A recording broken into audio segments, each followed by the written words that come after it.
Hello ladies and gentlemen and welcome to this. As you can tell by the titles, these right here are going to be my WrestleMania thoughts slash review. I've had far too much to drink, so let's get this one short and sweet, shall we? Short and sweet. Have you seen the clock down there? That's my attempt at short. Right, so let's get on with this, shall we?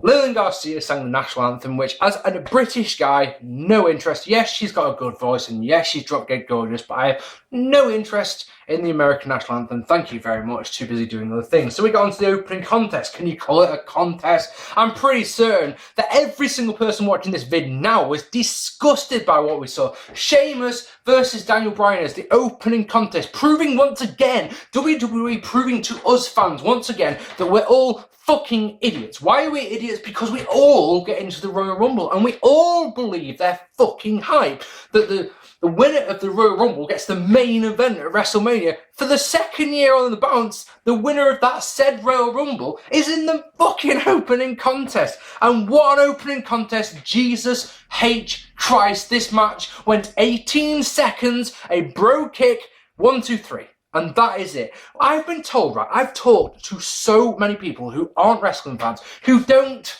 what's the phrase, they don't get it. Does that make sense? They don't get why we like wrestling. And one of these people is my dad. My dad's a prime example of, if he watches wrestling, right, if he sees someone do a finisher move, he's the type of guy who will go, why the fuck didn't you just do that in the first 10 seconds? Tonight, we got that. We got the finishing move in the first 10 seconds, and that's it. 1, 2, 3. Any other match after this, do you think following it is going to be like, well, why the fuck are they having a match? Why doesn't Triple H just hit the fucking pedigree immediately? Fucking dud, guys. I mean, straight up dud. There is nothing to this match. You could give this minus figures, and I wouldn't mind one bit. Next, Kane versus Randy Orton in that. Oh, my prediction was Sheamus, by the way. That's 1-0. Kane versus Randy Orton. Prediction was Orton. Didn't get that, so that's 1-0. I was stunned that Kane won this match. Let me tell you something about this match. God, it was boring, wasn't it? There was 3 different chinlock spots, which bothered me a lot. There wasn't an RKO. There was a great finish, a finish I enjoyed. I was just, when that finish was the end, I wasn't expecting it to be. I thought Orton was going to kick out and they'd do an RKO spot, or a couple of spots, RKO for the win. Quite somewhere. Win clean as well. I'm hearing that, is Orton doing the Marine 3? That's what I'm hearing from various sources. So if that's the case, it keeps him off TV for a while. But man, I didn't like this match at all. Well, I mean, I say I didn't like it, but I mean, this is a 1.75 stars, 2-star match, is what I'll say. There was a lot of it. I mean, Michael Cole calling that DDT that Orton does off the ropes a bulldog is one of those things that's always going to make me go, you're a fucking goon. You're an absolute goon. But yeah, chokeslam off the top gets the win for Kane. I don't think anyone saw this one coming. I think, off the top of my head, I haven't watched a lot of prediction vids, but I reckon that pretty much everyone I've seen has said, yeah, Orton for the win. But at the same time, every time, why do I never open the window? Even if it's 4:30 in the morning, you're going to get hot because of how much you move around. One of these days I'm going to do a vid, right? I'm just going to stand there like this. And this wrestler beat that wrestler, and that wrestler beat this wrestler, and it was good. But until that day, I'm going to keep doing it. If you notice, this is what I do in my match reviews. Da-da-da. If you actually watch, just what? Yeah, what you could do. How's this sound? Like someone download one of my vids, yeah? I don't mind if you want to do this. Put it into something like Movie Maker or whatever, and click fast forward times like 4, and you'll just see me do this. Next, Santino, Foley and Ron Simmons do have a segment in the back where they're talking about busting open crabs, I think, and they use the cobra and the sock, and Simmons comes up and says, damn, and hilarity ensures. Cody Rhodes versus the Big Show. My prediction was Big Slow, which was right, so that's 2-1. This was an interesting match because Big Slow dominated at first, and then we got that holy grail of wrestling because we got psychology. As Cody Rhodes, think about it, he's the small guy. The best way to hurt Big Show is to get him off his feet, so he worked the knee. Problem with that is it doesn't go... Right, there's 2 types of good psychology. There's 2 types of psychology. There's psychology where they do it, and then the finish is completely ignored, ignores the psychology, which makes all the psychology in the match completely null and void. And then, of course, you've got the psychology where it actually figures into the finish. So, for example, let's think Big Show, finishing moves a chokeslam, so he needs to be up on his feet. So the finish is surely he goes up for the chokeslam and is like, oh shit, my knee, I can't hold him. But this one, no, the finish had no bearing on the psychology in the match. So Cody Rhodes, yes, he does psychology, he works over the knee, but it doesn't have any bearing on the finish whatsoever. So therefore, bloody camera, just stay still, man. Yeah, the psychology has no bearing on the result of the match. Show wins with a weapon of mass destruction. Hurrah! This match was a 1-star match, and this Mania so far, not looking very good. If you look on the match rating so far, a dud, a 2-star if you're nice, and a 1-star. Mania for the win. And I've been pumped about this for all day. I've been buzzing. You know when you wake up on a day and you're doing something exciting that day, but you're not doing it until later on. I woke up today at 3 o'clock in the afternoon. Let's think about this. That's late on in the day. Still means I've got a fuckload of day to kill before Mania's on. I've just been trying to kill time today. Next, the Divas match. Oh yeah, I would tell you all about this match, but I was too busy outside having a smoke. So I don't know what. Well, I know that Kelly won, and I also know, right? Also, the last thing I noticed before I went outside was Michael Cole saying those immortal words, if you've just joined us. How many people tune into a pay-per-view an hour into the show? Just a thought. Anyway, next up, and this was a surprise, was the Hell in a Cell match. My prediction was Undertaker, which was correct, to make it 3-1 to me. We got Jim Ross to help us out on commentary. That meant that my life was complete. My bottle of Jack Daniels next to me. Every time he says the game, neck a shot. Must have drank 30 shots. How I'm still standing right now, no idea. Have to admit. Did you notice that JR had the most epic facial hair you've ever seen? Does that mean a heel turn might be coming from Jim Ross? I doubt it. What can we say about this match? This match was a 4-star match, is what I'll say. I personally enjoyed it a lot more than last year, because the main thing about this match was the storytelling. Absolutely perfect storytelling. As a match, it was a 4-star match. I'm really sure. So maybe even a 3-star match, so the storytelling bumps it up that one notch.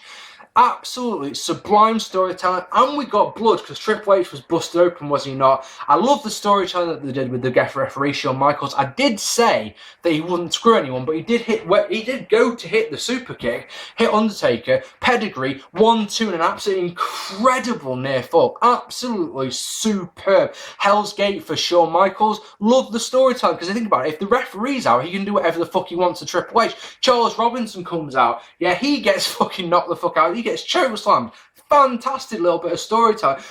You're completely different from the psychology of working over a body part. These guys went out and they told a story, and I thought it was fantastic. It wasn't the greatest of matches. This is the thing. I thought the storytelling was intrinsically more important than the match itself, if that makes sense. This match, yeah, and then after the win at the end, after a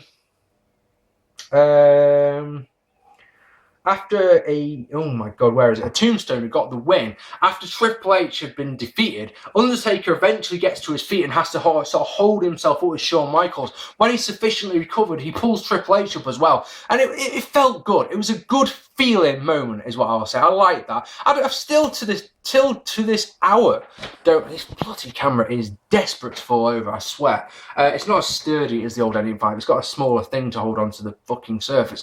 Anyway, and you see, again, it's right. Stay there, bloody camera. Just don't make me hurt you.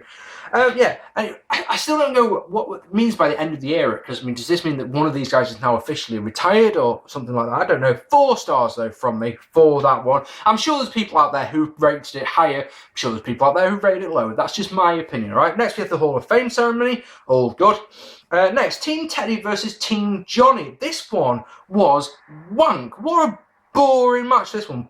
My prediction was Jonny to win, so that's 4. The high spots for the highlights for this match, right, are these.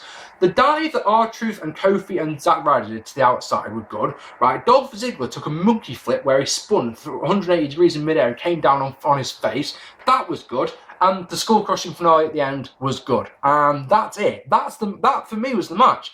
That match I had no interest in going into it, and I wanted to enjoy it so much, but the crowd obviously was so dead after the Hell in a Cell match that they didn't help. So in the end, I just didn't care. I gave it half a star. I just don't care about that match one bit. Jericho versus Punk, my prediction was Punk, and he got the win. This was a good little match.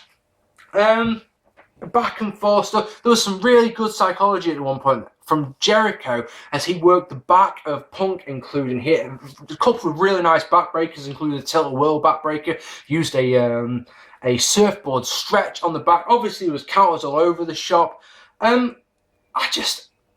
It's hard to say because Punk stopped selling the back at one point. So you're just like, right, okay, he's obviously not been paying attention again.